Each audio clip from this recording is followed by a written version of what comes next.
Kumusta kayo mga ka-agri?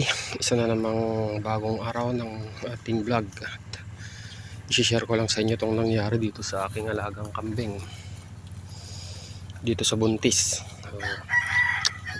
Nanganak na siya, kaya lang guys, ito yung nakakalungkot. Namatay yung dalawang anak niya. Ang lalaki pa naman. So ang nangyari kasi guys, nadatnan ko na to na patay, yung dalawa, dahil nakabalot pa ng supot.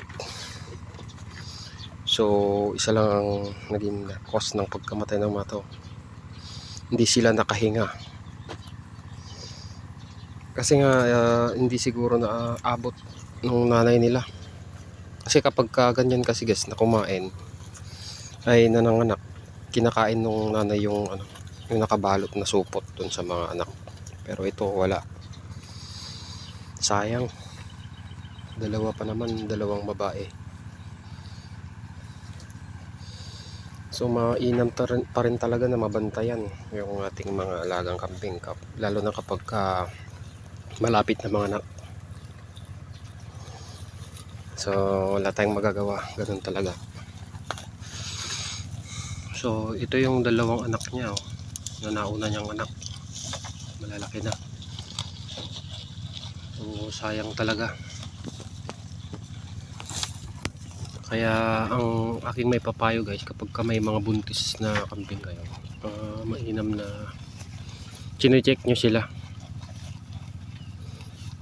kapag lalo na pagka malapit ng mga anak, para hindi kayo magaya dito sa nangyari sa akin.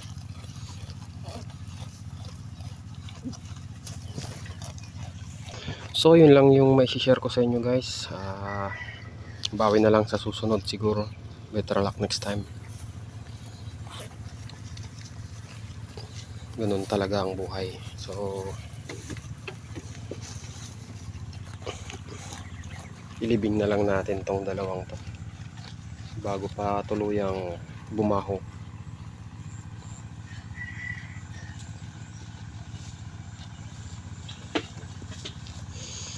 So ayun, sana nakatulong yung video natin.